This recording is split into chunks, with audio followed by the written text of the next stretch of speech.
Well, welcome everybody. It's another week on the DaveCast on this Tuesday, October 13th, as we continue working our way through the letter of James. And today we are on James 1, 26 and 27, which are the last two verses in chapter 1. So let's get started. Those who consider themselves religious and yet do not keep a tight rein on their tongues deceive themselves, and their religion is worthless. Religion that God our Father accepts as pure and faultless is this: to look after orphans and widows in their distress, and to keep oneself from being polluted by the world. Now, here in these two verses, we're going to see some frequent subjects for James. I mean, we've already heard him touch on some of this before, and he's going to come back around to them and talk about them more in more depth. But in a real sense, these two verses kind of give us a blueprint for the whole letter of James and what he's really concerned with.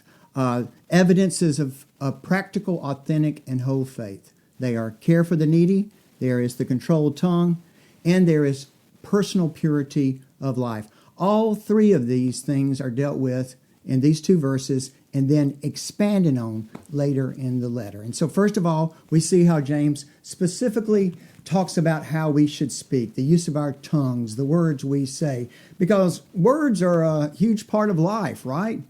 To some statistics, the average person spends about 1/5 of his or her life talking. It's a lot of words. Did you know that in a single day, many of us use enough words to fill up a 50-page book? And so in a year, that would be 132 books that are 400 pages each, which is about 10,400,000 words per year. And if you multiply that by 70, that means in the average lifetime, a person speaks about 728 million words. Now, that is a lot of math and a lot of because we use a lot of words. And a lot of our words end up being unhelpful or even harmful to others. And James says that this just shouldn't be for those who claim a faith in Christ. We should not be praising God with our mouths while we are cursing and tearing down our brothers and sisters who are made in the image of God. And so there's work for us to be done with our speech and with our words and with our tongues on the way we talk to one another, because words are such a huge part of life. And this becomes even more apparent when we remember what Jesus said in Matthew 12:36. Jesus said, "I tell you, on the day of judgment, people will give account for every careless word they speak. For by your words you will be justified, and by your words you will be condemned." I was thinking about in this election cycle, about the words we are hearing in political ads, but maybe more importantly, how we are using our words in the things that we are saying about those whose opinions may differ from us. I just think so many of the problems of the world could be solved if we could just control our tongues. Suppose there was no anger, no profanity, no lying, no grumbling, no complaining. Suppose there were no untruths being told, no unjust criticism.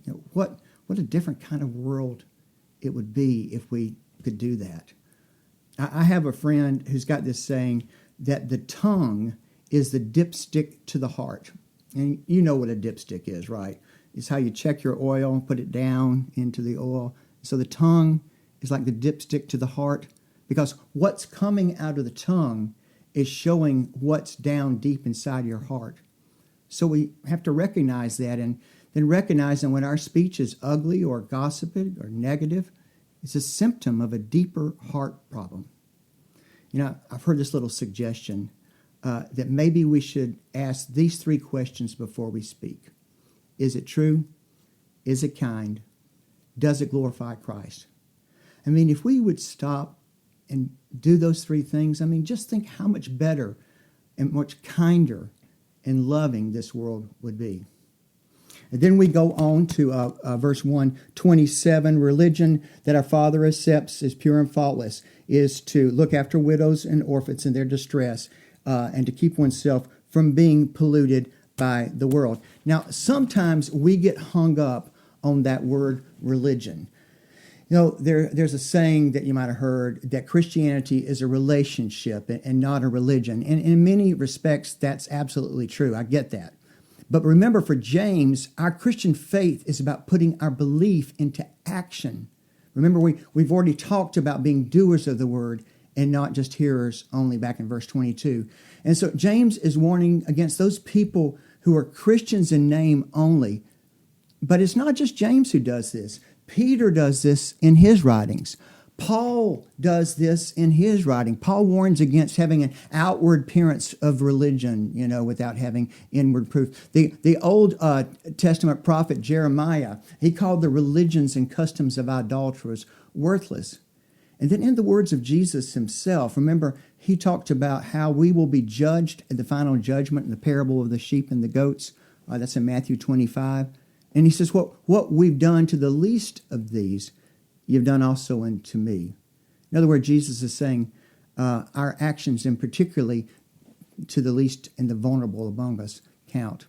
And so what James is doing is expanding on what he was talking about earlier with being doers of the words. And so he mentions specifically orphans and widows. And so we need to remember that special emphasis is often given to that group of people in many places in the Bible, because back then they were the most vulnerable in those times. Nowadays, we need to reflect on how we would apply this verse now. Who are the most vulnerable people in our lives? Who are the most vulnerable people in our world today, in our community?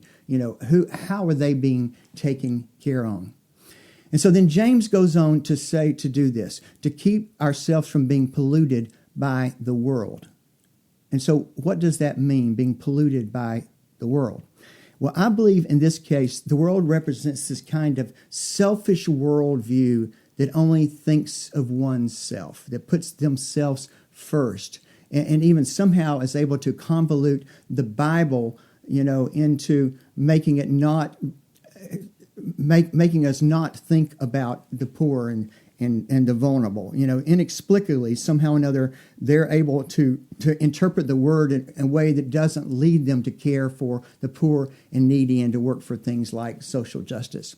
But social justice and caring for the vulnerable is a very big deal for James, and we are going to see him go deeper into that as we get further into this letter. And so we will see where that all leads us as we continue our study. But for today, since we are now at the end of chapter 1, I think that's a pretty good stopping point. So Thursday we'll pick it up. And so for today, go out and bring the hope. Be a doer of the word. Cleanse your heart of all pollution. Be quick to listen and to learn. Welcome the word that God implants in you, and bring it to life in acts of righteousness and compassion. And I will see you next time on the DaveCast. God bless.